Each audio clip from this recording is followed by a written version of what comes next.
복된 주를 맞아 오늘도 하나님을 예배하는 사랑하는 성도 여러분들에게 우리 주님께서 주시는 은총과 평화가 함께하기를 기도드립니다. 우리는 이 세상을 살아가면서 여러 가지 면에서 다른 사람들과 비교하면서 살아갑니다. 그런데 그 비교의 중심이 하나님이 아니라 내가 중심이 되어지죠. 그래서 나와 생각이 틀리다, 다르다. 그러면 우리는 그 사람 틀렸다 이렇게 말합니다.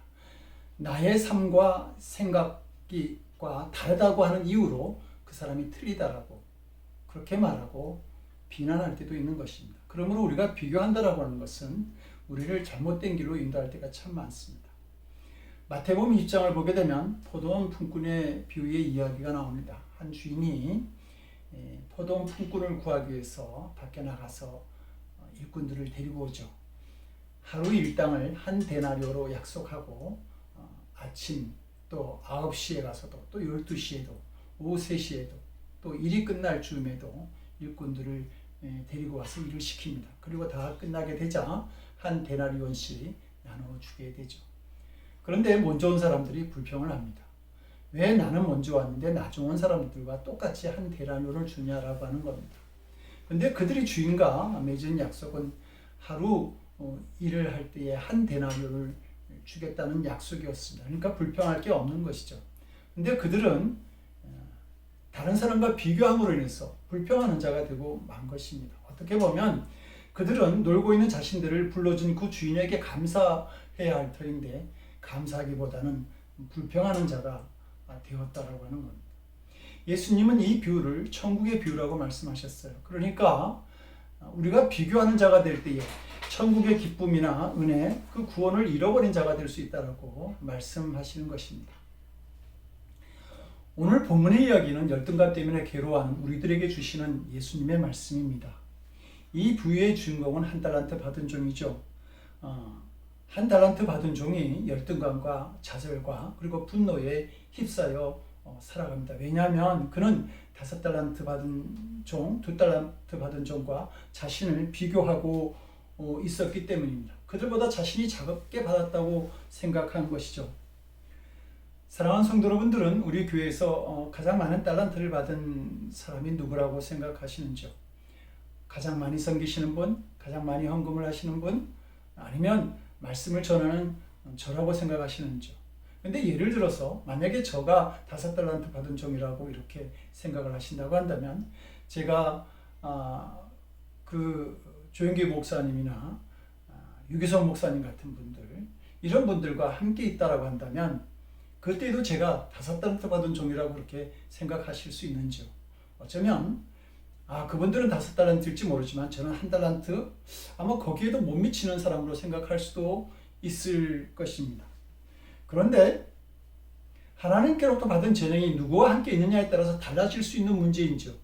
하나님께서 받은 5달란트라고 한다면 언제나 5달란트고 2달란트면 언제나 2달란트이지 서로 다르게 그때마다 다르게 느껴질 수는 없는 것입니다. 그런데 왜 이렇게 받은 달란트가 그때마다 다르게 느껴지는 것인지 그것은 비교하기 때문에 그런 것입니다.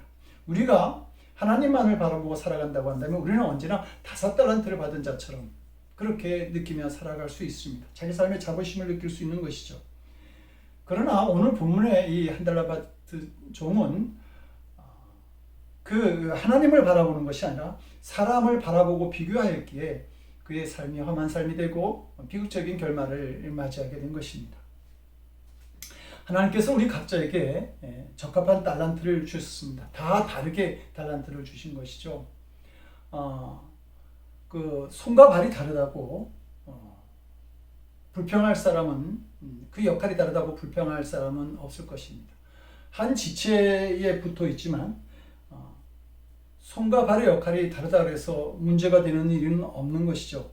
왜 같지 않은가 고민하는 사람도 없을 것입니다. 오히려 손과 발의 역할이 같다고 한다면 그게 문제가 되지 않겠습니까? 그런데 우리는 왜 내가 다른 사람과 다른지 고민하고 괴로워하고 그리고 갈등하는 것을 보게 됩니다. 토끼와 거북이의 동화가 잘못된 것은 그들이 서로 다르다라는 것을 인정하지 않고 동화를 써 내려갔기 때문입니다. 토끼는 육지에서 빠르고 거북이는 물에서 빠른 동물입니다. 그러니까 서로 다르다고 하는 것을 인정하고 그 다른 조건 속에서 경쟁을 해야 되는데 공정한 경쟁이 되지 않는 달리기를 육지에서 했던 것이죠. 그러므로 그들은 그 경쟁 속에서 서로 잠자고 있는 토끼를 버려두고 거북이가 가야 하는 어떤 술수를 부리는 그 페어플레이 정신을 잃어버린 그런 경기를 할 수밖에 없었다고 하는 겁니다. 하나님께서 각 사람에게 다른 달란트를 주신 것은 비교하라고 주신 것도 아니고 열등감을 가지라고 주신 것도 아닙니다. 각자에게 맡겨진 달란트대로 최선을 다해서 열심히 살라고 그렇게 다른 달란트를 주신 것입니다. 베드로는 예수님의 사랑하신 제자 요한이 나중에 어떠한 삶을 살아갈지 자신과 비교하는 마음을 가지게 되었습니다. 자신의 삶이라고 하는 것은 예수님의 뒤를 따라가서 순교하는 삶, 십자가의 삶을 살아갈 것은 뻔한데, 그런데 그 요한은 어떻게 될 것인지 궁금하게 된 것입니다. 그래서 예수님께 묻습니다. 주여, 이 사람 요한은 어떻게 되겠습니까? 이 베드로의 질문에 대해서 예수님은 참으로 아주 냉담하게 대답을 하십니다.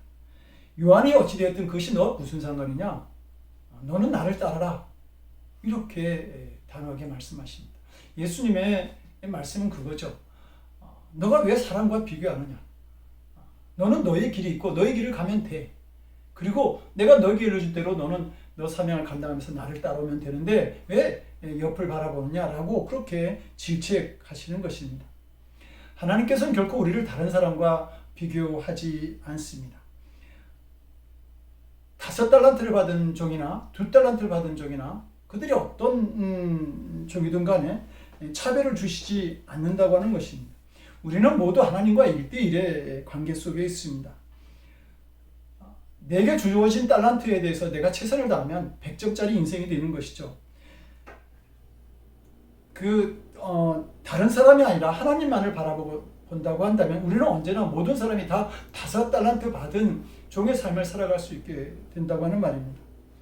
시편 기자는 내가 주께 감사함은 나를 지심이 심히 기묘하심이라 이렇게 말했어요.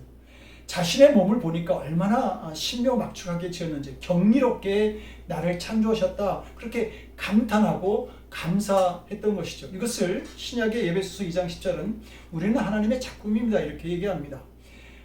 우리는 하나님의 걸작품인 것이죠. 그리고 하나님은 이렇게 아름답게 지으신 우리의 작품에 사인을 하시기 위해서 예수 그리스도의 보혈을 흘리게 하셨어요. 그 보혈로 우리에게 사인하심으로 우리가 완벽한 걸작품임을 입증하신 것이죠. 그러므로 우리는 참으로 놀라운 경이롭게 창조된 존재요, 또 아주 소중한 존재임을 우리는 알게 됩니다. 그러나 우리가 다른 사람과 비교하게 되면 그때부터 문제가 달라집니다. 다른 사람과 비교하게 되면 우리는 언제나 1달란트 받은 종처럼 그런 느낌을 갖게 되는 것이죠. 왜냐하면 우리는 없는 것을 가지고 다른 사람과 자꾸 비교하게 되기 때문입니다. 그래서 1달란트 받은 종처럼 하나님을 원망하고 좌절감에 빠지고 열등감에 빠지게 되는 것이죠. 영화 아마데우스를 보게 되면 모차르트를 바라보는 음악가 살리에리의 마음이 거기에 나타나는데요. 그럼 이렇게 말합니다. 모차르트, 그 젊은 자는 내가 목숨을 걸고 매달리는 음악을 놀이처럼 가볍게 접근한다. 나는 음악을 위해서라면 목숨이라도 버릴 각오가 되어 있지만 그는 늘 놀고 다 놀고 여자와 음탕한 짓도 하고 가끔 경박하게 웃어가면서 남는 시간에 작곡을 한다. 그런데도 그의 음악은 시공을 뛰어넘는 불후의 명작이고 내가 쓴 곡은 당대에조차 아무도 기억하지 못한다. 내게 음악을 준다면 온 생명을 다 바쳐 신을 경배하겠다고 다짐하였는데 세상은 어쩌면 이사지도 불공평하단 말인가. 이렇게 말하면서 그는 왜 신이여 왜 저에게는 그런 천재를 알아볼 수 있는 눈만 주셨고 그런 천재에게 미치지 못하는 능력은 주시지 않았습니까? 이렇게 한탄을 하죠. 그리고 결국 정신분열증에 걸리는 것을 봅니다. 인생의 가장 큰 비참함이라고 하는 것은 비교에서 오는 것입니다. 그러므로 우리가 비교하게 될 때 제일 먼저 오는 것은 마귀죠. 왜냐하면 우리는 비교를 통해서 우리의 삶을 스스로 망가뜨리는 길로 갈 수 있기 때문입니다. 그런데도 우리는 비교하며 살죠. 제가 어릴 적에 어머니가 하시는 말씀 중에 가장 듣기 싫었던 말씀이 바로 비교하는 말씀이었습니다. 그래서 그 비교 당하지 않으려고 참으로 무던히 노력했던 그런 기억이 있습니다. 그런데 제가 이렇게 다 큰 어른이 되어서도 제 스스로가 다른 사람과 비교하는 것을 볼 때가 있습니다. 그리고 스스로 실망하죠. 한 번은 제 설교를 유튜브에서 찾기 위해서 유튜브를 뒤졌는데 그때 그 바로 밑에 제가 한국에서부터 잘 알던 목사님의 설교가 그 밑에 올라와 있는 겁니다. 그 목사님은 제가 한국에 있을 때 PRM이라고 하는 목회자 기도 모임에서 같이 만나면서 기도를 하고 또 설교에 대한 의논도 하고 작성하는 법도 함께 토요했던 분입니다. 그런데 그분의 설교는 유튜브에 올라온 그분의 설교는 34만 회, 저는 16회. 그걸 보면서 순간적으로 참 힘들어했던 기억이 있습니다. 그런데 제가 설교를 할 수 있다라고 하는 그것만으로도 정말 기쁜 일이고 또 제 설교를 들어주는 분이 있다고 하는 것만으로도 감사한 일인데 그런 비교를 통해서 저는 그 놀라운 은혜를 잊어버릴 뻔했던 것이죠. 우리는 어떤 재능이나 실력, 가진 것, 외모를 가지고 다른 사람과 비교를 하기도 하지만 자기 스스로와도 비교하기도 합니다. 내가 옛날에는 이랬었는데 내가 왕년에는 그러면서 자기의 과거와 이렇게 비교하는 것이죠. 하나님은 소돔과 고모라를 멸망시키기로 작정하신 후에 롯의 가족을 소돔에서 탈출하게 하십니다. 그러면서 결코 소돔성을 탈출할 때 뒤를 돌아보지 말아라 이렇게 당부하시는데 롯의 아내는 뒤를 봄으로 인해서 소금 기둥이 되어버리죠. 우리는 이 소금 기둥이 되어버린 롯의 아내의 이야기를 통해서 인간이 과거에서 벗어나기가 얼마나 힘든 존재인가를 우리가 깨닫게 됩니다. 과거의 시간은 지나갔지만 우리는 여전히 그 과거의 기억에 매달려 있고 그리고 그 익숙해진 사고방식을 가지고 생각하며 살아가게 되는 것입니다. 그래서 몸은 지금의 시간을 살고 있지만 생각이나 판단하는 것은 과거의 기준을 따라서 그렇게 생활하죠. 그래서 요즘 젊은 사람들은 그런 사람을 가지고 꼰대라고 그렇게 말을 합니다. 근데 오늘 본문의 이 달란트의 비유를 보면서 이 한 달란트 받은 사람이 바로 그 당시 꼰대인 사두개인과 바리새인이 아닌가라고 하는 생각을 해보게 됩니다. 율법의 시대가 끝나고 예수 그리스도를 통한 복음의 시대가 찾아오지만 그들은 여전히 율법 속에 매달려 있죠.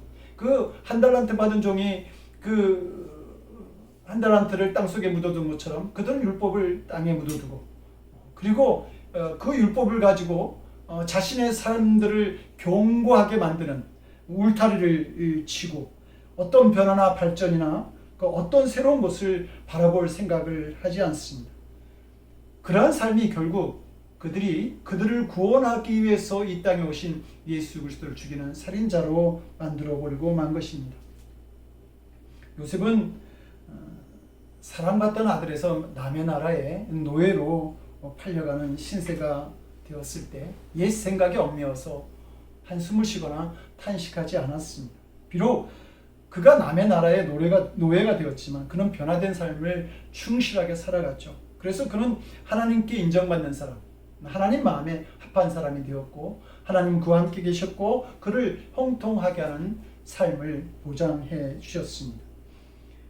우리가 지나간 과거를 그리워하며 현실을 인정하지 못하게 되면 우리는 오늘도 헛된 삶을 살아갈 수 있게 되는 것입니다.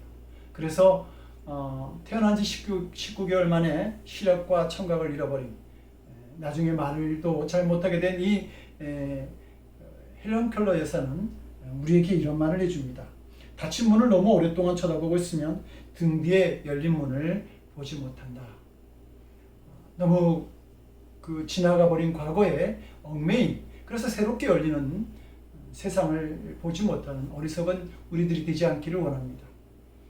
오늘 본문을 보면 돌아온 주인 앞에 5달란트 받은 종은 5달란트를, 2달란트 받은 종은 2달란트를 가지고 찾아옵니다. 그들은 자신들에게 맡겨진 사명을 100% 감당했던 것이죠. 어떻게 그들이 이렇게 100점짜리 인생을 살아갈 수 있었을까? 최선을 다하는 삶이 있었기 때문입니다.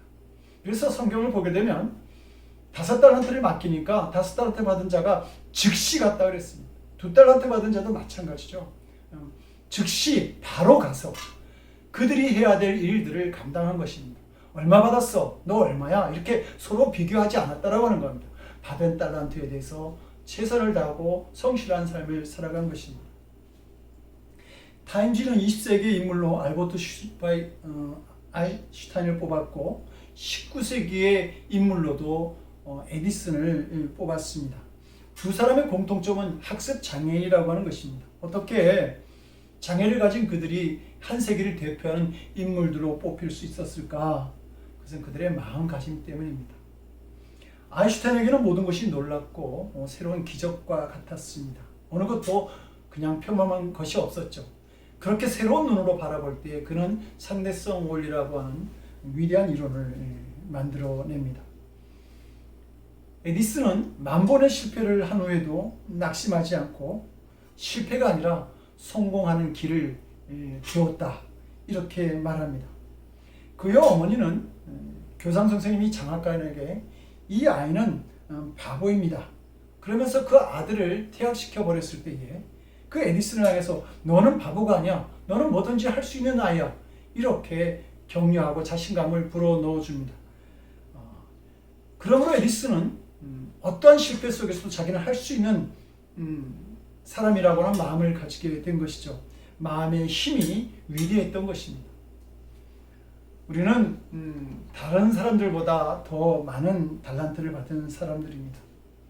그러나 비교하게 되면 5달란트를 받아도 항상 1달란트 받은 사람처럼 우리는 살아가게 되는 것이죠.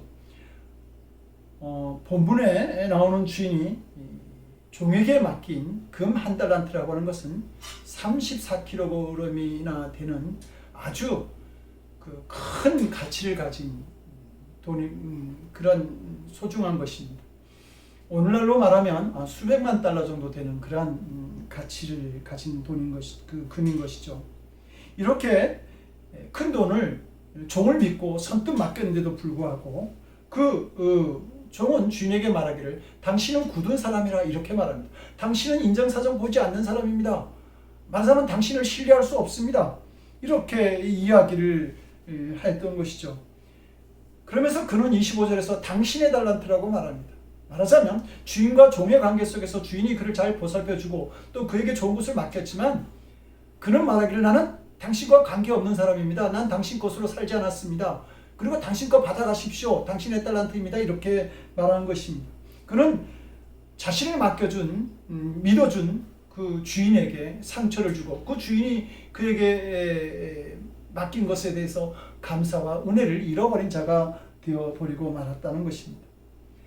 성도 여러분, 우리는 하나님의 많은 사랑과 또 용서함을 받은 사람들입니다. 그러나 우리는 그렇게 엄청난 사랑을 받은 것 같지가 않죠. 그 하나님의 사랑에 대한 느낌도 없이 살아갑니다. 왜 그런 걸까요? 우리는 다른 사람과 비교하며 살아가기 때문입니다. 이렇게 우리가 다른 사람과 비교하게 되면 1달란트 받은 자와 같이 되어서 하나님께서 주신 사랑도, 용서도, 은총도, 구원도 다 그냥 관계없는 것처럼 여겨지고 자, 이거 당신 겁니다, 가지고 가십시오 라고 하는 그런 몰인정한 종의 모습을 가지게 되는 것입니다. 그러다 보면 결국 받은 재능도, 달란트도 다 빼앗기고, 그리고 자신에게 없는 것만 바라보면서 열등감과 좌절감에, 무기력함에 빠지는 사람이 되고 마는 것이죠.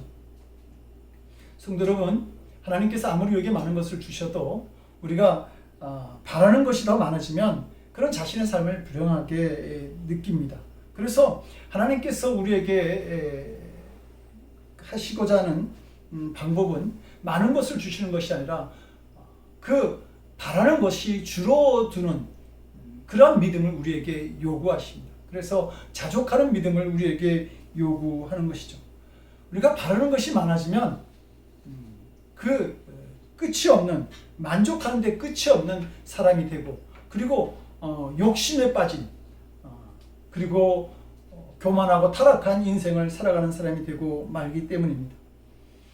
고린도서 1장을 보게 되면 하나님께서는 지혜로운 자, 강한 자를 들어서 사용하시는 분이 아니라 오히려 미련하고 약한 것들, 그리고 세상에 천한 것들과 멸시받는 것들, 없는 것들을 택하셔서 하나님의 종으로 사용하신다고 그렇게 말하고 있습니다. 그 이유에 대해서 이는 아무 육체도 하나님 앞에서 자랑하지 못하게 하려 하심이라 이렇게 말하고 있는 것입니다.